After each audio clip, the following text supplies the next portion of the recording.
Today, I'm building an andesite production line. Last time, I set up my starter base in automated cobblestone. Pretty useful, right? But cobblestone alone doesn't get you very far. I kept running out of essentials like iron and andesite alloy, and I was constantly diving into new caves just to strip them clean each time. So today, we're fixing that. I'm going to automate both, and once it's done, I might never need to go mining again. So in the create mod, the easiest way to get iron is by washing gravel into iron nuggets. Luckily for me, I already built an infinite cobblestone generator that we can pull cobble from to crush into gravel. So we'll essentially be able to generate all the iron we want from nothing but rocks. Pretty useful, isn't it? But before we could do that, we'll need to craft crushing wheels. However, we won't be able to use a crafting table. We'll need to use mechanical crafters to assemble the ingredients instead. So let's go ahead and set that up. Alright, so the crafter is running, but I forgot to point all the arrows in the right direction so it didn't work. Such a classic move.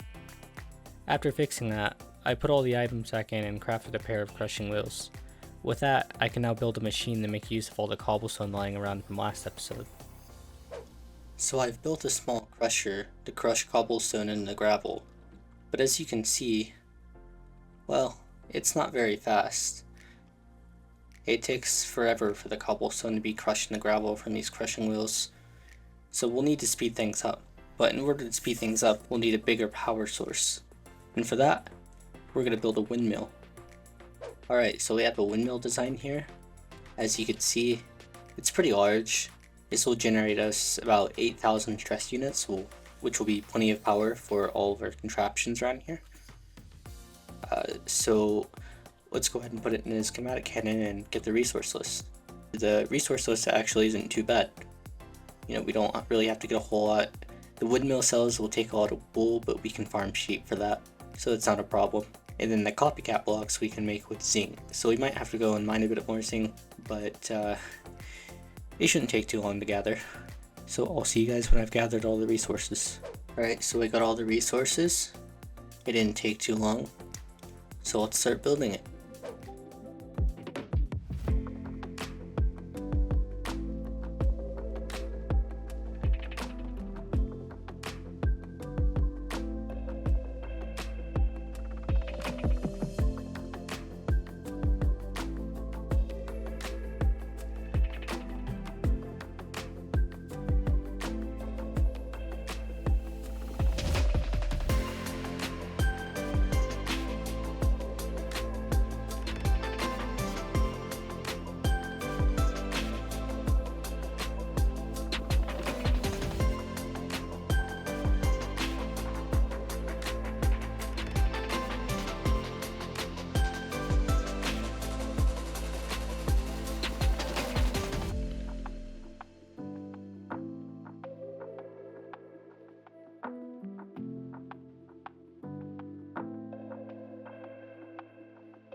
With the windmills built, we now have an early game power source. Now I just need a way to get the power from the windmill to the machines, and to do that, I use chain conveyors. This will also double as a way to transport items between machines, as you'll see later. Alright, so now as you can see, we have a little power line that brings power over from the windmill over to this crusher here. And if we fill this up with cobblestone, let me grab some. So if we fill this barrel up with cobblestone, you can see the cobblestone actually goes through pretty fast, and it crushes it in the gravel pretty fast, so that'll be super helpful going forward. What do these guys think are doing? They just pull up and they just stand there, just menacingly. Get out of here. So now we just needed to automatically have cobblestone delivered to the crusher to automate gravel. I did this using the frog port. With the frog port, we can have packages put onto the chain conveyor then taken off at its destination. This makes it easy to route items without having to build messy conveyor belts everywhere. Sounds pretty smooth, right? Yeah, well, so is my brain. The glue from the cobblestone farm was moving the frog port back and forth, so it couldn't actually work properly. But after fixing that, we now had packages traveling from machine to machine. Alright, now we just need to make another one of these crushers, but for sand. So I have this same setup here to make sand from gravel. But as you can see, it's not requesting anything. And that's because we actually need to export the gravel from this barrel and get it onto this line here. So we'll place a packager here. We'll need to place a frog port here, and I think we could just place it right here. I think this will let us. Yeah, okay. Only send. And we'll place a sock link. So let's just link it up to here. And place this right here. And then we should see packages come over here into here. And then this will be crushed into sand. Yeah, there we go. We also get flint and clay balls, so we'll need to filter that out. I just realized that the last 30 minutes of footage wasn't actually recording the game. Yeah. So anyway, here's a machine that I built to convert gravel into iron.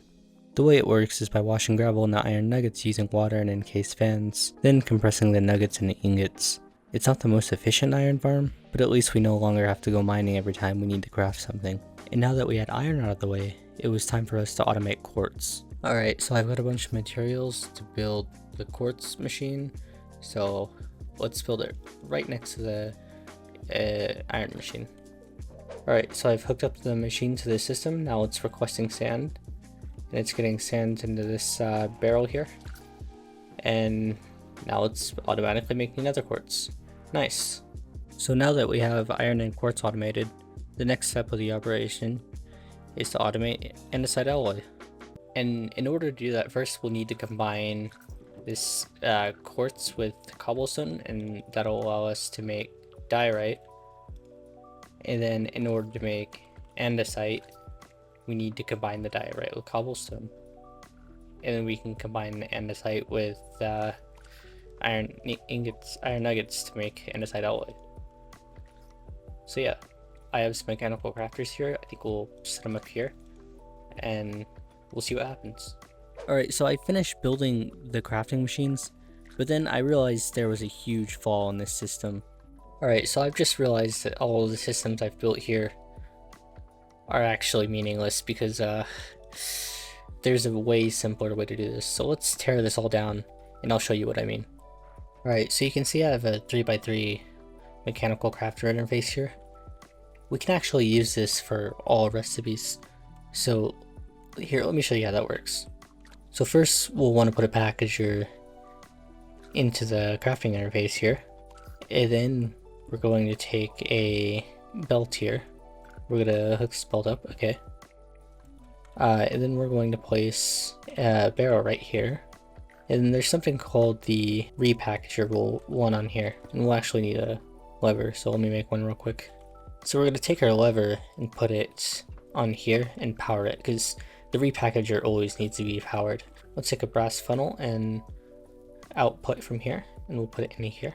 Then we'll place a normal packager coming out of here, and then we'll take a frog port. We'll just place it on top of there like that, and we'll just call this the crafter, because that's all it needs to be named, just a crafter. Yes. Now the cool thing is we'll be able to use this for all recipes. The ingredients will come into here. They'll get stored in this barrel, and then this repackager right here will wait until all the package containing all the ingredients come in. So sometimes we'll get multiple packages containing multiple different ingredients for a single recipe. That's what this repackager is for. It'll pack it all into it'll wait for all of the separate packages to come in, and then it'll repackage them in a single package, so it can all be put into this crafting interface at the same time. So let me show you how that works. Alright, so I have the full crafting tree here now. So let's configure this. In order to make andesite alloy, we need to combine andesite and iron nuggets. So that we'll need, we just disconnected it. Let's re-add that. We'll just send this to crafter, because that will be used in the big crafter tour right here. Same thing here. We'll set the address to crafter. Same thing with this one, set the address to crafter. And I think that should be it. It should automatically craft on its own. Inactive, no target amount set. Oh, there we go. Okay, yeah. Okay, so let's set the target amount for this. We'll keep it at 1 stack for now. Let's see how that does. So it should be crafting these ingredients. So let's watch the packages come through into here. Maybe. I don't think it's requested anything. Okay, I think we have to set the target amounts for these. So we'll probably keep this at like 18, maybe. And actually, we have to give power to the mechanical crafters. That's probably a good idea. And the belt here. We haven't even powered the system yet. Everything's going wrong. Alright, so we have power to the system now. But I'm still not seeing any items come through here, which is concerning. It doesn't detect any nether quartz or iron. That's a bit of a problem. Did we export those? No, we did not. That's the issue. Okay, so we've got to hook up the quartz and the iron outputs to the network. So let's do that. Okay, so I hooked up the iron and the quartz to the network, and you can see we got the achievement here. High logistics. Trigger an automatic package request using factory gauges. So I think it's working, but there's only one way to find out. Oh, yep, there goes one of the packages. I think it's waiting on the rest. It's waiting on the rest of the packages to arrive, probably. Yep. Well, there's certainly a lot of items in there, but I don't think it's crafting anything yet. Oh, you know why? We're not supposed to unpack the items. That's the issue. Yeah, so we're not supposed to unpack these items. So let's get rid of this, and then we'll also get rid of this, and then we'll just place. We'll have to re-hook this up like this, and we'll place it on top of here. There we go. We'll just name this crafter. Then hopefully this will work this time. Is it going to put the items into the crafting grid? Oh, they're getting stuck in here. I wonder why that is. So let's make sure all of these are facing on each other. They are. So this is a valid crafting configuration. And would you get out of here? Right, so the ponder shows the crafters have to be connected by a wrench, and it gets rid of these little yellow borders here so that it looks like they're all connected in a one big block. So it looks like you can combine the mechanical crafters by using a wrench on their backs. So let's try that. Yeah, there we go. So now it's one big crafter. Okay, that makes sense. Now if we put this packager back on, oh yeah, you can see it's working. So it should request cobblestone quartz and craft it in a diorite. Let's see if it does that. So it should craft a diorite. Yep, here it goes. There's our diorite. Next is andesite. So it'll wait on the resources for that. We didn't put a stock link on this, that's why.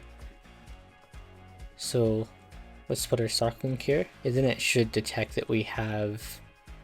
Yep, it detects that we have diorite, so it should make the andesite now. Here it goes, it's making the andesite.